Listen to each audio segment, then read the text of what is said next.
Hey, how's she going, eh? That is my official Yooper greeting to all of you. There must be something about the weather getting cold up here in Michigan that makes me think I'm in the UP, which is the land of the Yoopers. And if you are at all familiar with the geography of Michigan, I know a lot of you probably make fun of my nasally Midwestern accent a lot, but even in Michigan here, we have various dialects.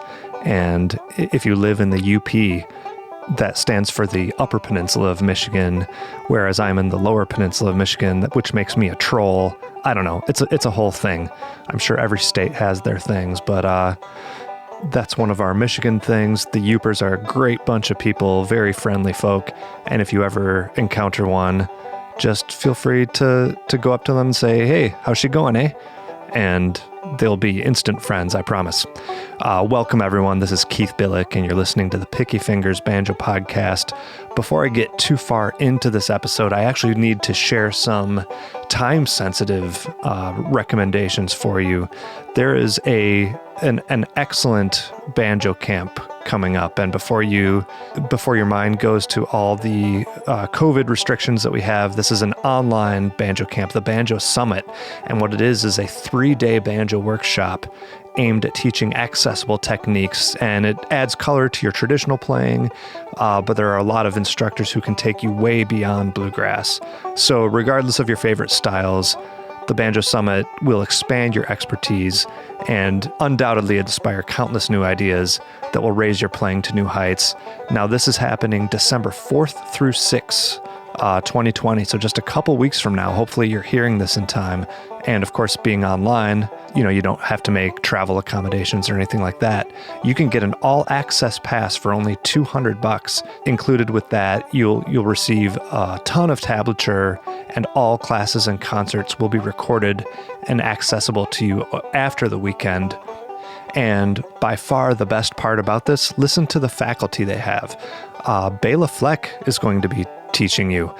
Two-time IBMA Banjo Player of the Year Kristen Scott Benson, Steve Martin Banjo Prize winners Jake Blunt and BB Bowness, two-time Juno Award winner Jamie Stone, Wes Corbett, who you know from the podcast, and he's going to perform his brand new upcoming CD, Adam Larrabee, Jake Sheps, and Bennett Sullivan. So just all-star cast, and all, like I said, for only $200, which is, let's face it, that's the price of couple hours of private lessons, and this is a 3-day workshop with some of the best people out there. So you can sign up for that at www.banjosummit.org. I'll be attending at least a few of those events, so I hope to see some of you there. Another important thing to make sure that you know about is the podcast Patreon page, which is patreon.com/banjo podcast. That's how you sign up to become a supporter of the show. And this show largely relies on the support of the listeners. Every episode, as any of you regular listeners know, I try to acknowledge one of the very special patrons, and today is no different. Today's patron of the show is Dr. Will Selman. Any of you who have read Banjo Newsletter for some time, and I'm talking all the way back to maybe 2002, 2003, might remember an Ask Dr. Will column, which helped people with the physical challenges that our heavy instrument can inflict upon their bodies. Well, that was him, and he's still in the game, and he was very cool, reached out to me with a lengthy email, which was an amazing read. He went through and told me all of his favorite parts about each of the episodes, even reminded me of some portions of episodes that I had already forgotten. So, Will, thank you so much for reaching out and for your very kind words and your email. Hope you keep in touch. And of course, thank you for being a supporter of the show on patreon.com. So once again, that's patreon.com/banjo podcast. Other ways to support the show, you can buy merch. Go to banjopodcast.com. I'm actually running out of some sizes and colors of t-shirts. So if you want a Picky Fingers t-shirt or sticker, check that out. They make great holiday gifts, and I have no doubt that these Picky Fingers t-shirts will become one of the main status symbols in the following years. So make sure to get yours while the prices are still reasonable, before all the celebrities start wearing them and then the price goes through the roof. You know how it is. Banjopodcast.com. Other than that, follow me on social media. I'm on Facebook, Instagram, and Twitter. You can track me down there. Contact the show, pickyfingersbanjopodcast@gmail.com. And I've given you way too many websites and information. So on with the show.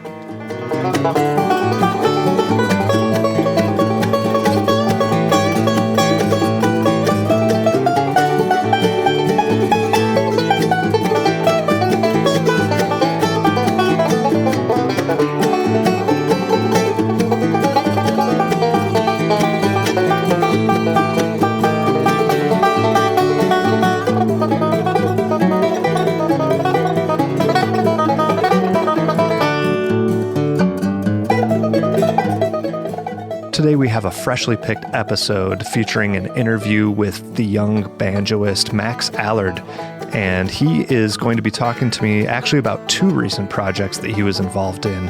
One is his own release titled Rooster. We're going to primarily focus on that, but almost at the same time, he was a big contributor to a project called A Rich Man's War and a Poor Man's Fight, which is a collection of Civil War-themed songs largely composed and written by a man named Warren Leming, and we will talk all about both of those things. But Max is one of the rising young stars in the banjo world. I keep hearing about him from almost everyone that I interview, and they cite him as someone to keep an eye on. He's only about 18 years old.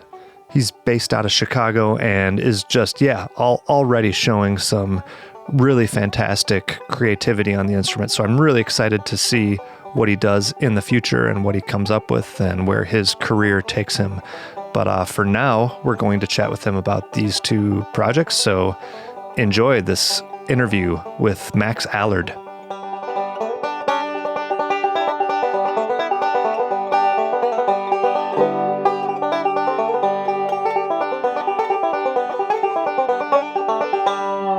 Max Allard, welcome, and thank you for you sent me off two recent recordings that you're on that we're going to talk about. One is under your name, and it's an EP. Is Rooster technically an EP?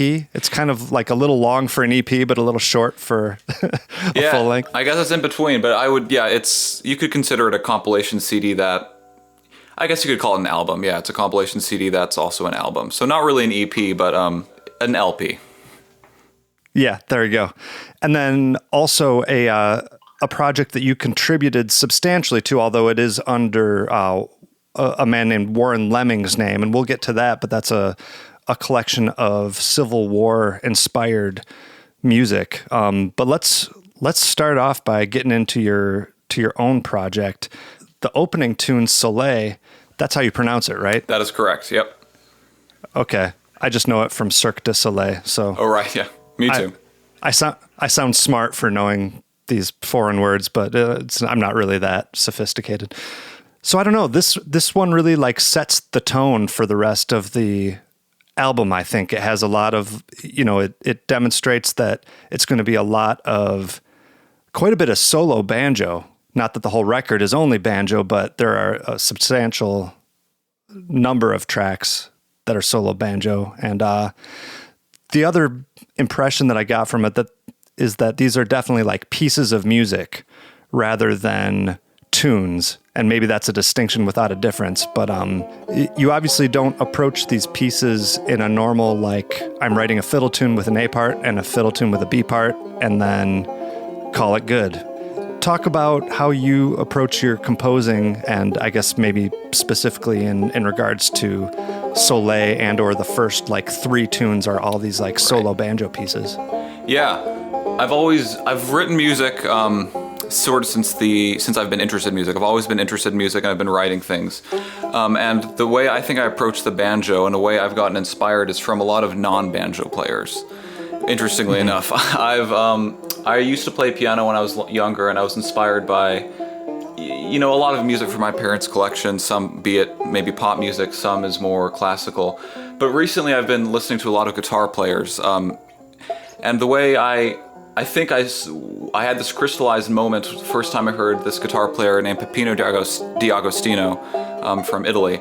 And when I heard him play, I was like, that's how I want to compose on the banjo. I thought to myself, his composition style is so unique to the guitar. If I could apply that style of composing to the banjo, I might kind of get a unique sound. And yeah, it was listening to guitarists like him and like pianists as well. Keith Jarrett is somebody who I've been inspired by. Other acoustic guitarists, Leo Kottke, John Fahey, a lot of styles that I've sort of tried to put into this amalgam of sound. Sort of, I've on the banjo, I've been inspired by alternate tunings. Usually, most of these pieces, I think Soleil is in an alternate tuning, and I wrote this one last summer. I actually don't know how I got into the tuning, but it was definitely what started the song. I tune it to my banjo to C sharp, G sharp, and then F sharp, C sharp. So C sharp, G sharp, F sharp, C sharp, and then an F. So this is sort of like a C sharp sus4 tuning. Wait, you said C sharp, G sharp, F sharp? Yeah. So the B string is lower pitch than what would normally be the G string? Oh, no, you're going the other direction. Okay, yeah. I'm sorry. Sorry, I'm going from 1 to 5. Yeah. Yeah, okay. My bad. Yeah, C sharp, F sharp. I'm sorry, C sharp, G sharp, F sharp, C sharp, and then a high F. That makes more sense. Yeah. Okay. Yeah, I forget how I came up with it, but I wrote it last summer, and I was sort of experimenting with taking advantage of these three open strings 2, 4, and 5. Let me get in tune. And I thought if I played 6th, I kind of get an interesting sound with droning these 3 strings, but still playing 6ths up the neck. Because you could do a similar thing in G tuning. You can play 6th and like have the high 5th string as a drone string. But I kind of wanted to take advantage and get of this open tuning and get an even more open sound, especially in this strange key like C sharp. So yeah, it started with just experimenting with sixths. Then I got to this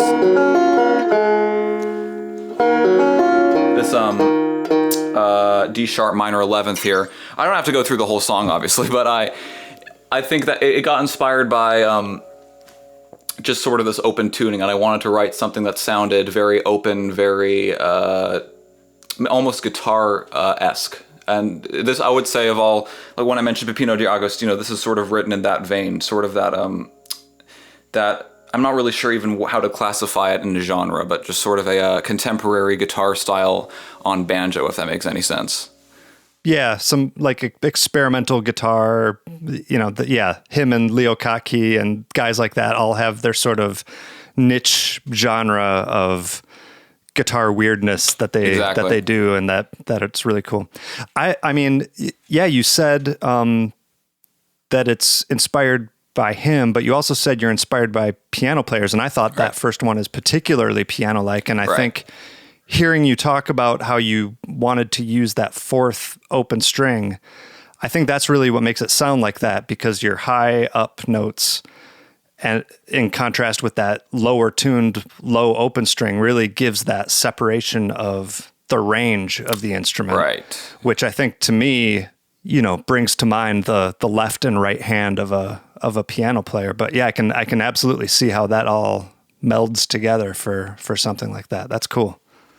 Yeah, thank you. It's funny because sometimes I feel like these influences get inside me, but I don't necessarily try to write in a style of a specific artist that just sort of influences my musical taste or the way I think about melody or harmony, and then it ends up coming out. I'm like, oh, that actually kind of sounds like that one recording by so-and-so, even if I didn't model it after a specific composer.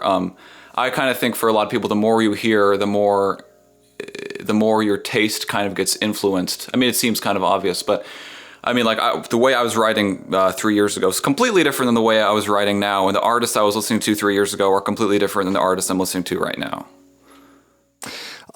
This is a little bit of a tangent, but I saw your post the other day with a guitar lick, if you want to call it that, asking for, does anybody recognize this? And is that part of that same mentality of you come up with something and you're pretty sure you might be copying it, but you're not sure? Yeah. Is that where that post came from, where like verifying that you actually made it up and you're not just ripping it off? Yeah, it was a melody that came into my head, and I thought this sounds like something, or it's at least very similar to something. And before I really wrote the whole song, I thought I should just maybe, since all my followers mostly are musicians, I should just put this poll out on Instagram and say, hey, is this something you've heard? Nobody said that it was a specific song they heard. Some people said, oh no, that is, like, I had one that said, yes, you thief, saying like, objection, that's already a song. But nobody clarified or sent me a private message about what it was. So nobody's told me anything specific. So I'll just, until somebody tells me that's a song, I'll keep on playing it. Hopefully it's, if it is similar to something, it's different enough that I won't get into a lawsuit or anything. Yeah, wait for your cease and desist letter to show up. Oh yeah. Forfeit all of your banjo riches that you'll be making off of it. So to go back to the comment that probably a good half of this recording is solo banjo. Yeah. How much does that factor in when you're composing? Do you have in mind when you're composing that you need to give it this full range sound because you know it's going to be a solo banjo piece? Or is it the other way around where you write it and then determine like, this really doesn't need much else? What's that decision for you? That's a good question. I think sometimes, like right away, I'll start a song with an idea, like a lick, or usually it's like motif based. I'll have like a little motif and I think, I should keep on exploring. And usually pretty early on, I'll have an idea of this should be played with more instruments or this shouldn't be played with instruments. And it's not always black and white, should and shouldn't, but occasionally, like for solo with this low C sharp, I wanted to get, begin to bleed a little bit into that guitar range to get a little bit lower sounding so I could really make it sound full even though it's just a banjo. But I have written some things, not that I've released, but that I know from the beginning of the writing process, like this will make a good fiddle tune-esque thing. This needs to be played with a guitar player. So I would say early on in my composition process, I make the decision of whether it's solo or to be played collaboratively. Huh. Interesting. Yeah.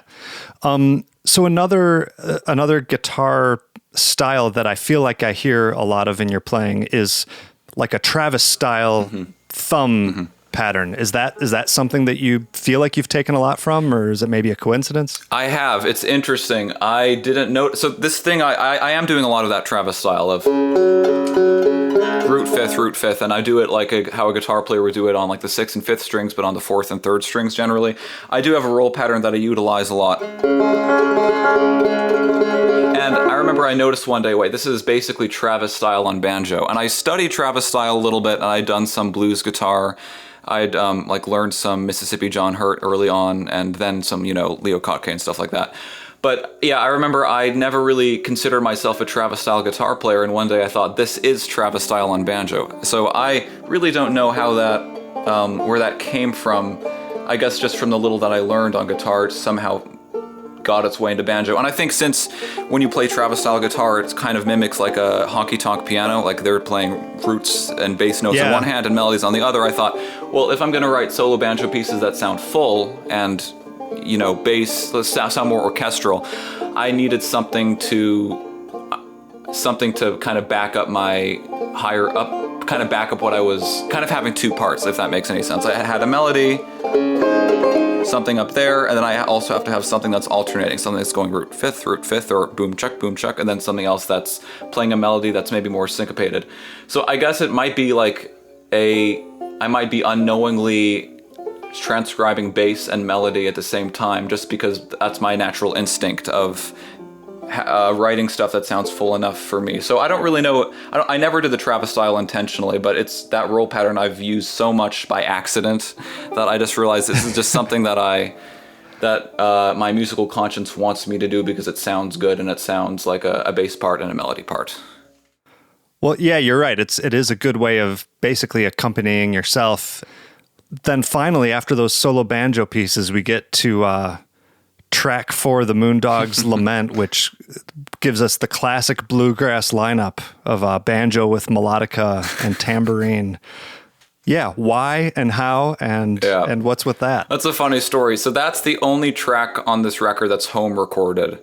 Me and my brother one day, I think this is pretty late, some late night last year, I came up, I think we were like trying to get better at using GarageBand, or there was some technique we were trying, and I thought, I came up with this guitar riff, we'll make a little demo or something.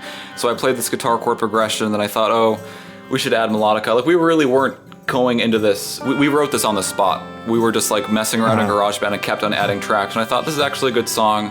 And as I was playing this guitar chord progression, a melody popped into my head, and I thought, let's play it on the melodica. And we've had this melodica for years. We don't really use it that much, but I thought it's a good opportunity because it sounds, I kind of wanted to go for that accordion sound, that kind of. Yeah. We got the melodica out. We got, I think, a tambourine for it as well. I might even list on the record all the instruments used on it.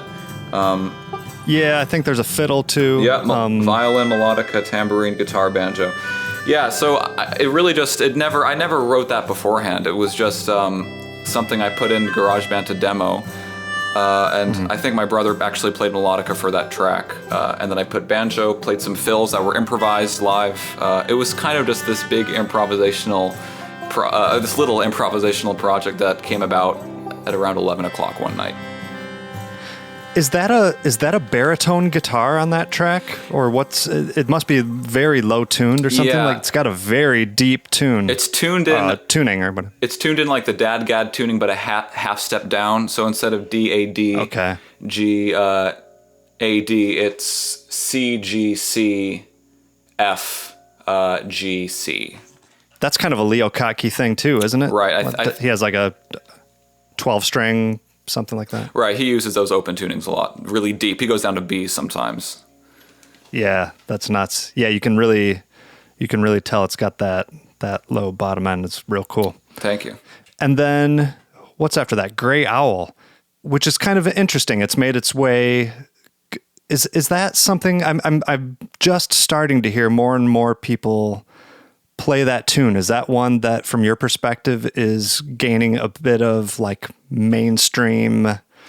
And by mainstream, I mean like, just among people who pick tunes. Is that one that's kind of being on the radar for more and more people, you think? Yeah, definitely within the last couple of years, it's suddenly like the new hip tune to be played in the old time scene and the bluegrass scene.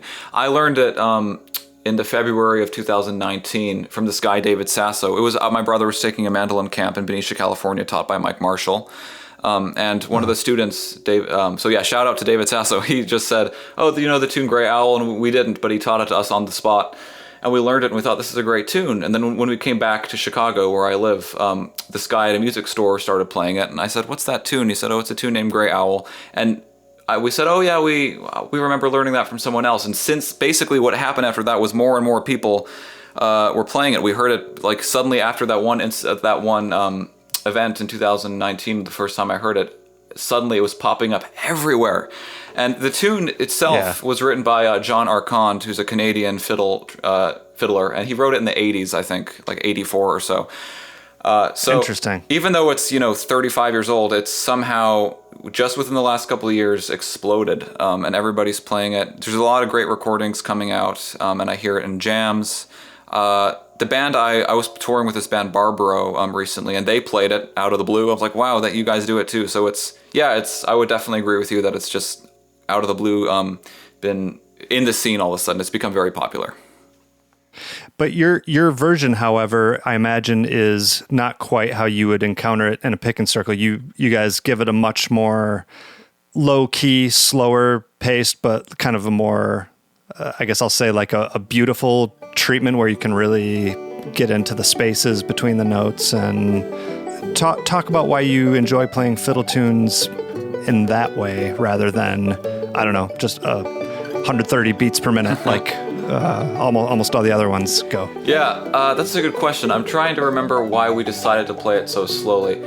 Yeah, I remember we learned it, and we just thought to ourselves, it sounds better slow. Oh, you know what? I remember my brother played it at Rocky Grass one year, and some guy told him to slow it down. Like, he says, oh, it's supposed to be played a little bit slower than that.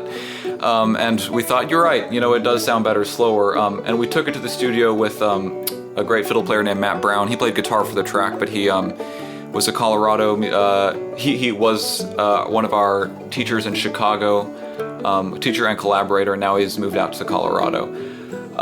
But he played guitar on it, my brother played mandolin, I played banjo, and we just sort of thought this is a tune that works out really well slow.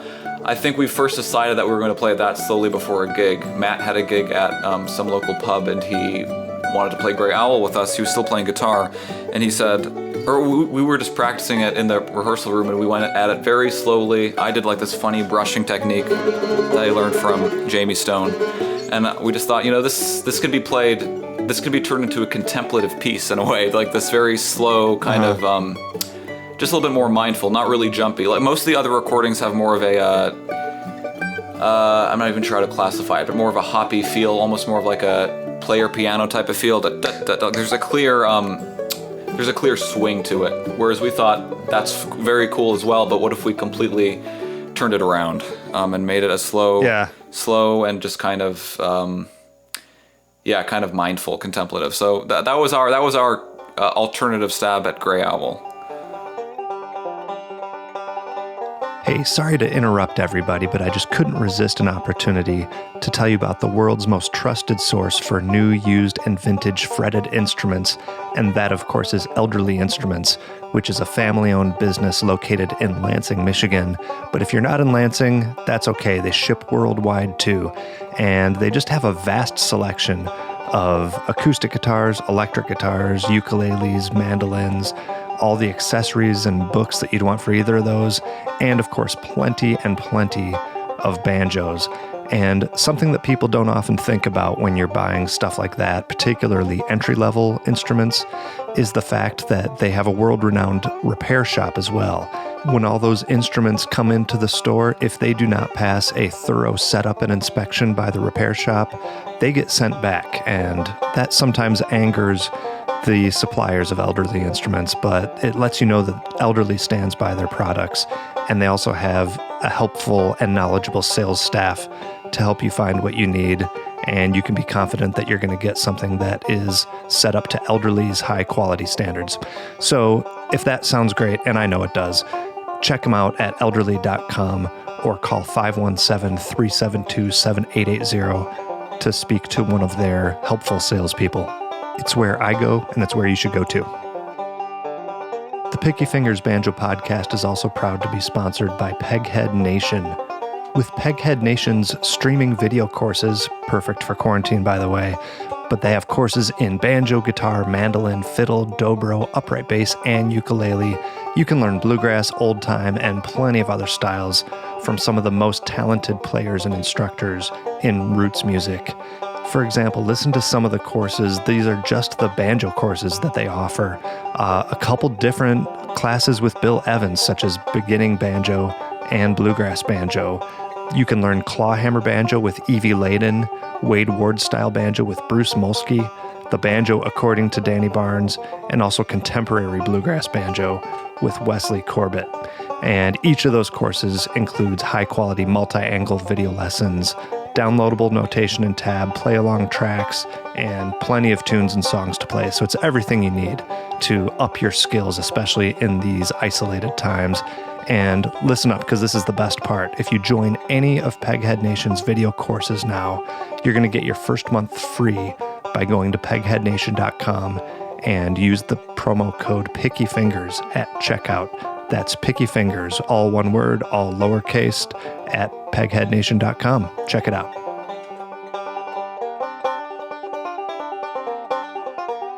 Yeah, it's definitely cool, and of course it creates my favorite transition of the album is going from the calm, soothing Grey Owl to the Rooster tune, which is great fun, and that's track 6 on the album, and that's like really our first taste of more of like a, for lack of better words, like just a bluegrass sounding thing, even though it still has some weirder chords and weirder tones in it. What's that? You were just messing around with your barnyard sound effects on that one and made a tune out of it? Yeah, I wrote that tune it was very late at night. It was after an old time jam at the back of a pub. It was like 11:30 or 12, and this melody came to me, this ba-ba-da-da-dun-dun. I'm not even in tune to play it right now, but that melody came to me, and I remember Tony Trishka at some workshop had done like a chicken sound on his banjo, and I kind of thought, oh, I should give that a try. So yeah, the melody came to me, I put in the chicken sound, I wrote the tune within, I think, 2 or 3 minutes, the A part, and then I got home and some other night I wrote the B part, probably in about the same amount of time. I really put no work into it, but I thought this is a funny little tune to stomp on, it's just something to kind of gimmicky, kind of fun, kind of different than everything else I've written, but it was fun to change things up and just play something fast and, kind of play something that you don't have to take very seriously. Yeah. And, yeah, I remember writing it and playing it at the Banjo Summit, and everybody just loved it. And I thought, people are responding to this far more than they've responded to my pieces that I've put so much work into. I was like, man, all this work, and people say, oh yeah, that's cool. But then I write something that took me about 5 minutes, and everybody's like, yes, this is the main thing. I remember I think Jake Sheps told me Tony Trishka heard this tune and he was impressed. That's saying something. He's seen it all. And I thought, this is a tune I wrote in 5 minutes.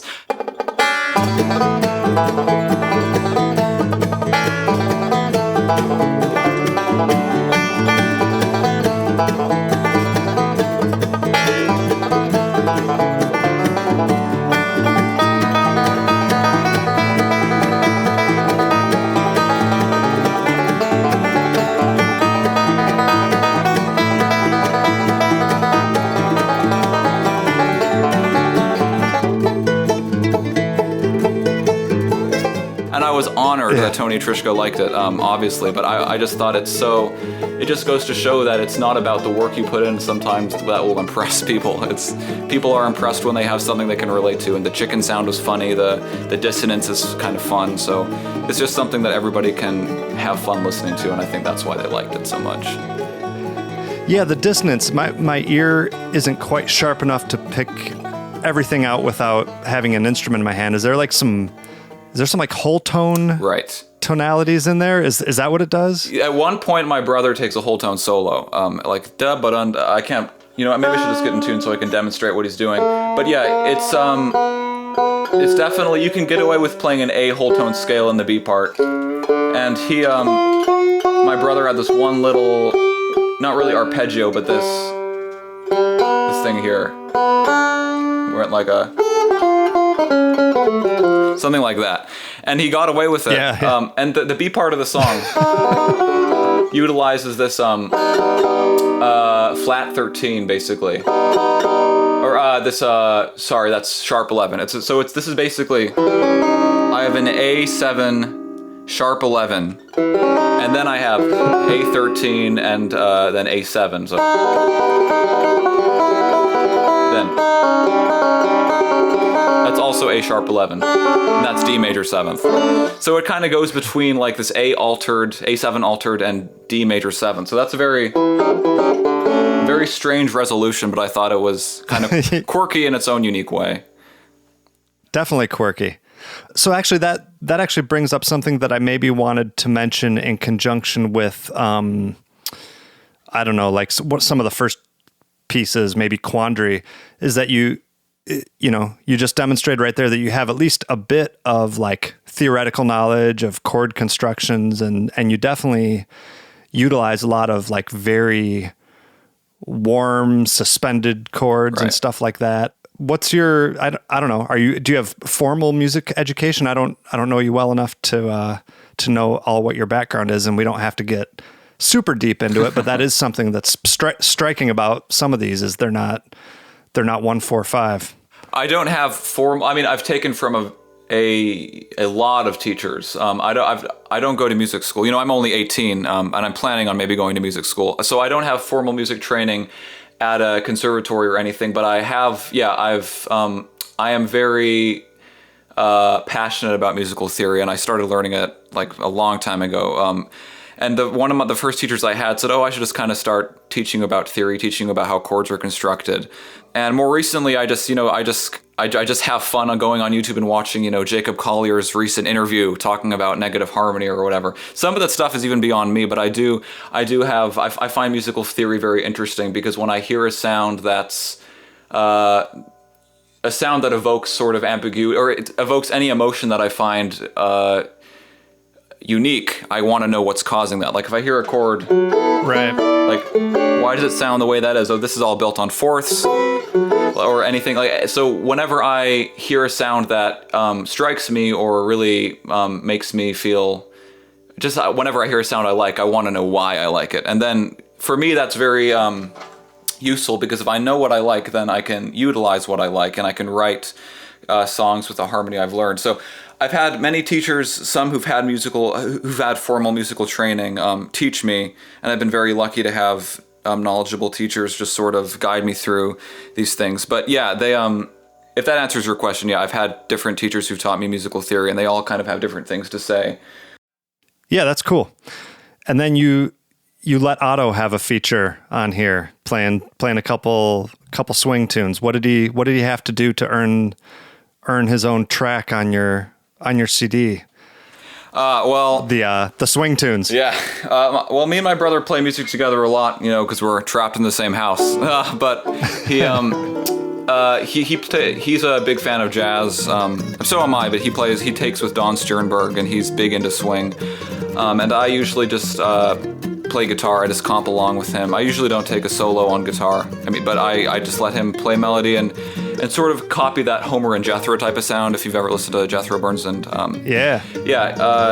that's something that me and my brother both really like to do, sort of as a duo act. And every once in a while, if I'm playing a solo show, I'll have him come in and we'll do like that kind of classic mandolin swing, Homer and Jethro-esque things.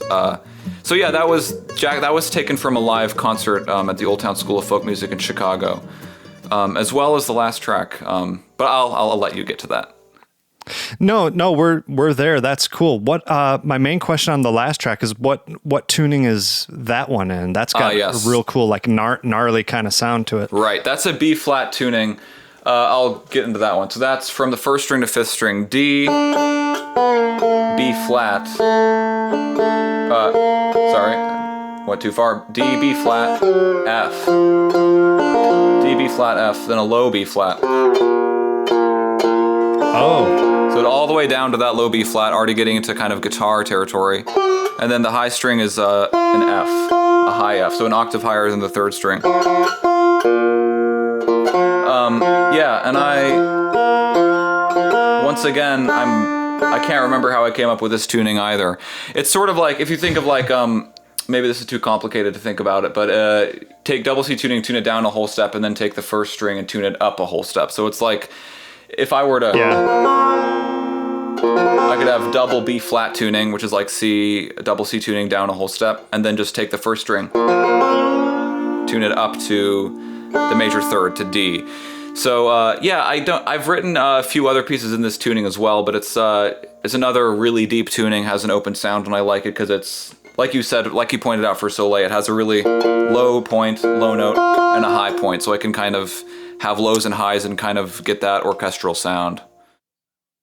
I'm going off of memory here, but are you familiar with that opening track off of Bela's Bluegrass Sessions disc, Blue Mountain Hop, I think it's called? Yes, I love that track and that record. Other than the low fourth string, I feel like that might be the same tuning as that. Interesting. I should probably not be talking about that without double checking, but it sounds like it's real close. But I know he doesn't do that real low note. I think it might just be a D. Yeah, I don't know. I might be making that up, but it reminds me of that.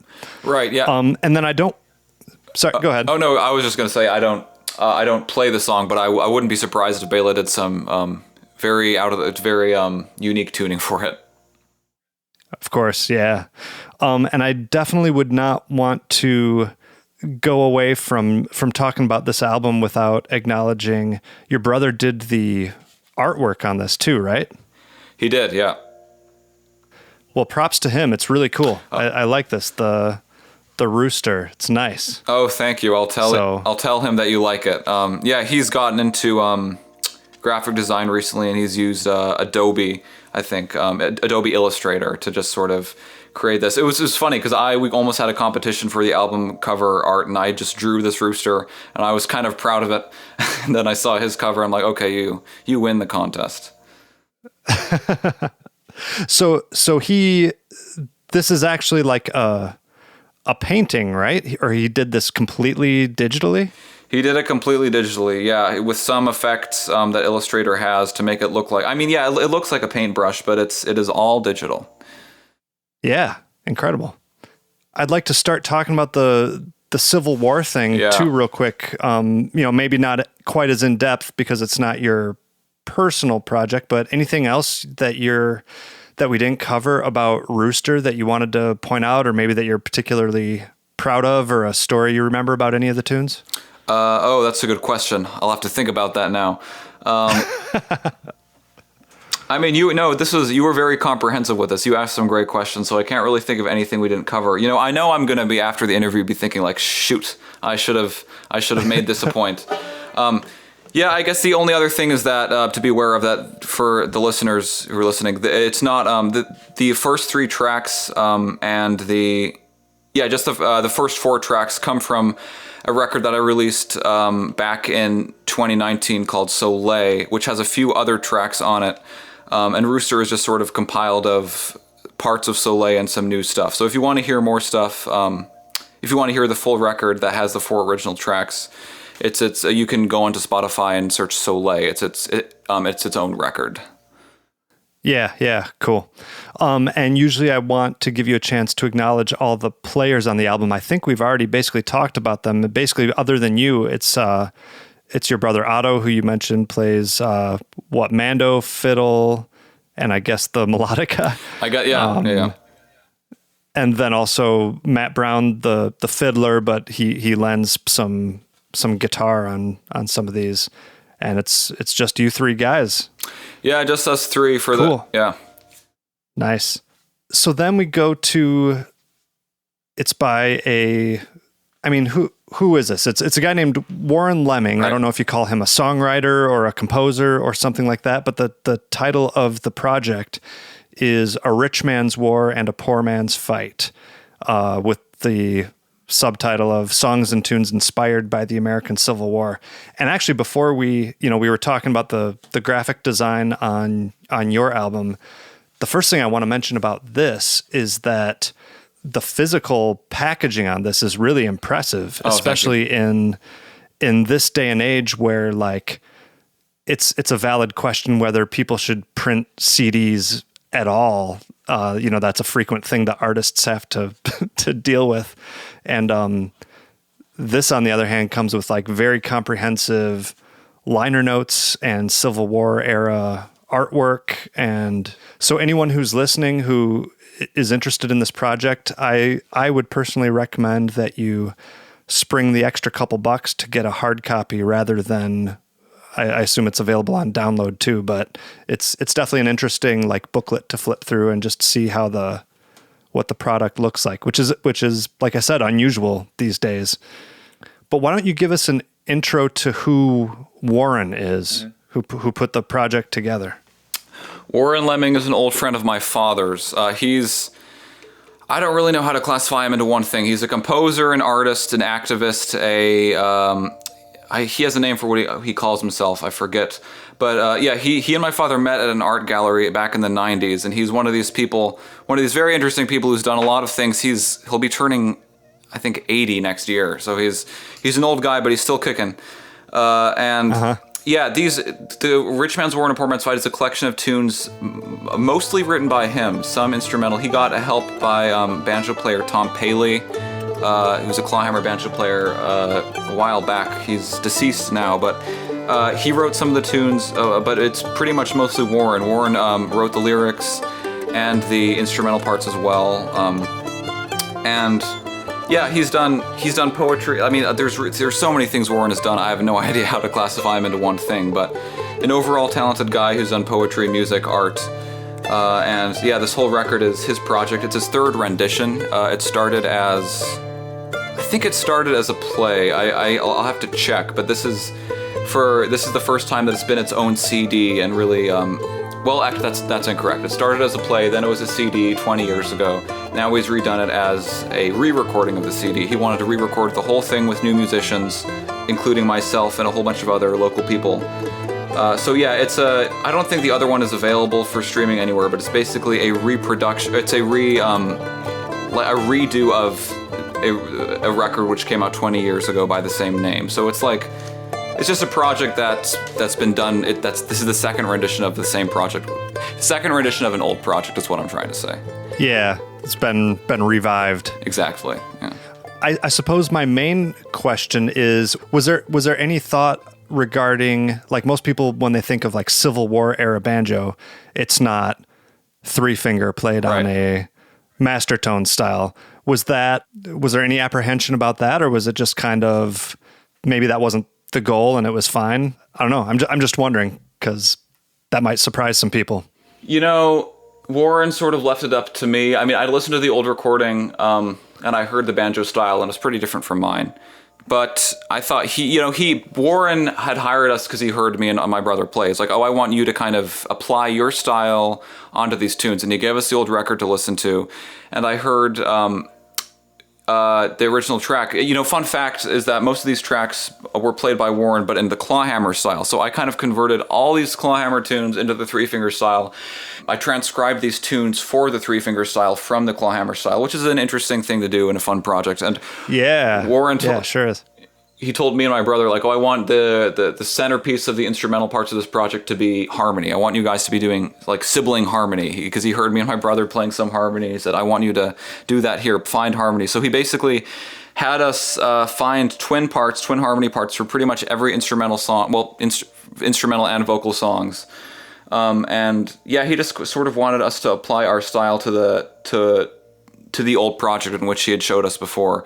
So, yeah, I wasn't really worried about sounding too traditional or too Civil War-esque. I just sort of thought, we could do a modern take with a modern banjo style and mandolin style, kind of like this neo old-time Civil War-esque thing. And I think that's what he was envisioning. I remember we sent him projects. It's like, yes, that's exactly what I want. I want these new sounding harmonies with old tunes. So it's sort of, a mix of like a new style with old sounding tunes modeled after the Civil War.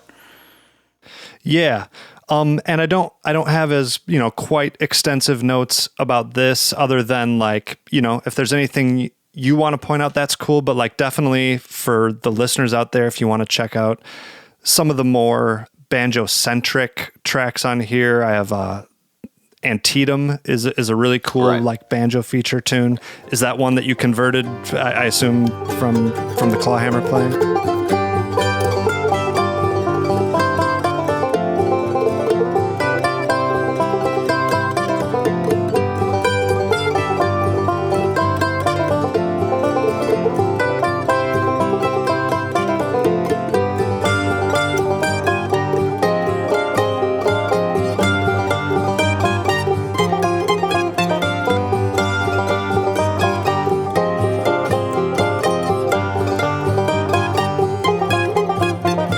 Absolutely, yeah. That was one of my favorites to convert, and one of my favorites to write harmony for, because the B part is really kind of, it's very modal. I'm not even sure if I were to study it, I'm not even sure what mode it's in, but it's like G, wrong tuning. It's in G and F minor and all these things, and me and my brother had kind of a tricky time doing a harmony for that, because we thought, oh, well, like, what are we going to base the mode around? But we ended up with some interesting kind of, Eastern sounding kind of elements to it for the harmony of Antietam. And that one definitely stands out as one of my favorite tunes and one of my favorite ones to write, to transcribe for 3-finger banjo and to give a harmony for. That was one of the more challenging tunes, but one of the fun ones to play. Yeah, for sure. And then there is Patroller's Song, which is everyone's favorite 3-finger and clawhammer duet, right? Instrumentation, and that's the aforementioned Matt Brown playing the clawhammer part on that. So that's a cool one for banjo fans to check out. I also really like, I hope I can pronounce it, Chickamauga. Yep, that's right. Any idea if I'm pronouncing that one correctly? Chickamauga, you said it correctly. Yeah.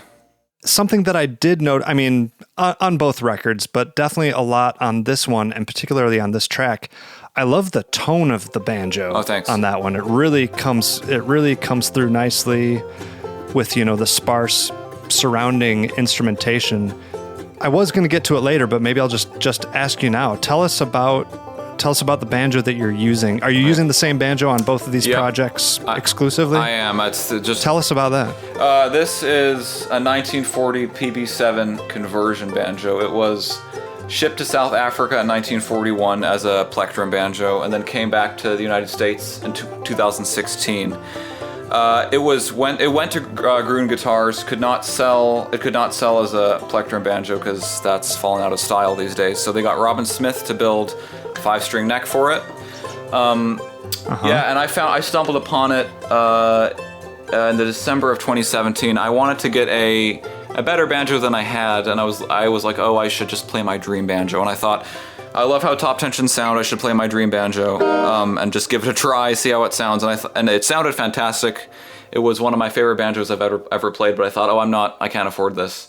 This is just to get a taste of the nectar of the gods, right? But then my grandfather heard me play, and he's like, oh, this is.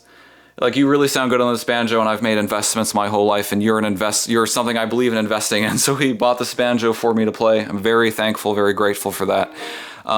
Whoa, yeah. Yeah, so he bought it for me to play. And yeah, it's really, I have, at this point, I'm not really looking at any other banjos. It is my baby, basically. Like how Bela Fleck has his one banjo that he plays. This is my main banjo. I don't use other banjos very frequently. If I'm flying maybe to Europe or something, then I want to be careful and use a different banjo. But since there's these new TSA laws in the United States that they can't make you check your instrument, I'm like, I basically play this one wherever I go. So yeah, this is. I'm trying to think if there's anything else I didn't mention yet. 1940 PB7 Top Tension. That's what I didn't say. Top Tension conversion. Yeah. Yeah, that's about it. So here's a nerdy question. Style 7s usually have the bow tie inlay, where yours is more like the 18. Right. And I know that you didn't hire Robin to make the neck, so maybe you don't have an explanation for why that is, but if you know, feel free to share. Yeah, I don't know. There's a few different Style 7 banjos that have Style 18 necks. I forget what Noam's is, because he has a Style 18 neck as well. It's a different artwork on the headstock. His is like the floral, and mine is like this more square shape. Art Deco thing. Yeah, right.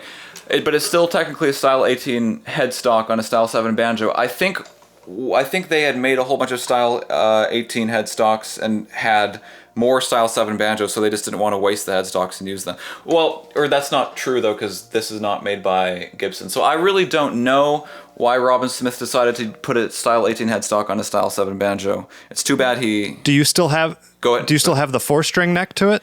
I do, yeah. It came with a 4-string neck. And is that a Style 18? It's a Style 18, yeah. Inlay pad? It is a Style 18. Okay, so Robin was probably just... modeling it after that. Keeping with how... Yeah. Yeah. Very interesting.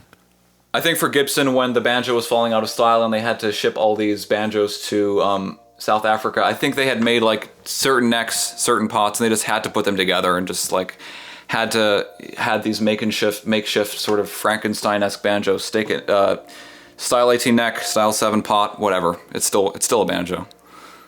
Yeah, and it sounds awesome. So however it got put together is cool with us, right? Yes. And then another banjo featured song, Road to Appomattox. I don't really have many notes on that other than that's just another like cool example of a banjo centric track off of this project.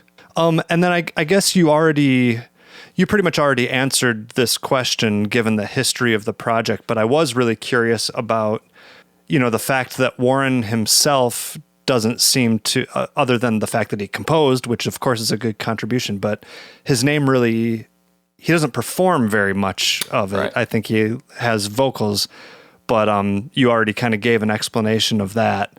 So that was something that I was curious about, and maybe why I was slightly confused about what his role was in the project. But that's interesting. Yeah, he wrote most of the tunes. I think Patroller Song he didn't write. That's actually an old one. But he in the past he'd played it, and he at this point like he had like some injury and he couldn't really play. But he was still the artistic director. And as far as you know, is he happy with this revitalized version of his project? Very much so. Yeah, he's told us like, oh, this is more than I could have ever dreamed it to be. So I think he's very grateful, and we're happy that he's happy with it. Oh, that's so cool. Well, thanks a lot for getting both of these to me. I've enjoyed listening to them. Back to your banjo tone. Do you remember what your like studio setup was on this? Was there particular microphones that you were lucky to get a good sound out of? I always used condenser mics. I do not know the brand or model. It's been a little while now. We took it to a studio, and they tried a few different setups with different instruments. It was definitely condenser mics, but that's really all I can tell you. I forget the model, which is unfortunate. Yeah, I'm sure you can find out if you really needed to, I'm sure. Yeah. Well, hey, I guess same question as last time. Anything else that you feel like you want to say about either of these projects before I let you go? I guess I'll just use it as an opportunity to tell people where they can find them. They're streamable on all the conventional streaming platforms, Spotify. I guess that's all I will say about them for now. Yeah, well, then on that, along the same lines, tell us where people can find like you personally. If you ever have tour dates again, maybe that'll be a thing that people can go see you in concert. How would they find you if they want? I have a website, just maxallard.com. That's maxallard.com. I don't have any scheduled tour dates at all. I was going to go on a tour with the band Barbaro from Minnesota, and they will have me back as a touring banjo player when touring is a possibility or when it's more viable. But yeah, for now I'm focusing on just doing home recording, releasing videos on YouTube as well. You can find me, Max Allard Banjo, on YouTube. Just search Max Allard Banjo. So yeah, my website, my Spotify, and my YouTube it will be pretty active for the rest of the quarantine, basically. And that's where you can find my newest material, my newest songs before they're recorded for an album. Yeah, well, excellent. We'll definitely keep in touch whenever your album project comes out, have you back, and hopefully one of these days get to meet up with you in person and do like a real interview digging into more of your banjo background and your personal techniques and styles. And I'm sure we have a lot more to hear from you about that. So looking forward to getting to do that someday too. Oh, me too. Yeah, I look forward to doing that. I really enjoy this podcast, and I think it's pretty much the only banjo podcast there is, if I am not mistaken. I mean, my listeners have heard my story a few times, but that's basically why I made it. If this podcast had existed when I started it, I wouldn't have done it, because that's all I wanted was to listen to one. And after about a year, I was like, screw this, I'll do it myself. So here we are. Yeah. Good time to be a banjo player. I agree. All right, man. Well, hey, thanks so much for taking the time to speak with me. Really enjoy your music, and look forward to keeping up with all the other things you're doing. Of course. Thank you so much for having me. And that's going to do it for this episode of the Picky Fingers Banjo Podcast. Hope you enjoyed that interview with Max Allard. Thank you once again to Dr. Will Selman for his very generous Patreon support. If you'd like to support the podcast, go to patreon.com/banjo podcast. Another reminder, don't forget to sign up for that Banjo Summit at banjosummit.org. That's coming up December 4th through 6th. Hope to see you there. Contact me, pickyfingersbanjopodcast@gmail.com. Thanks again for listening, and I'll see you all next time.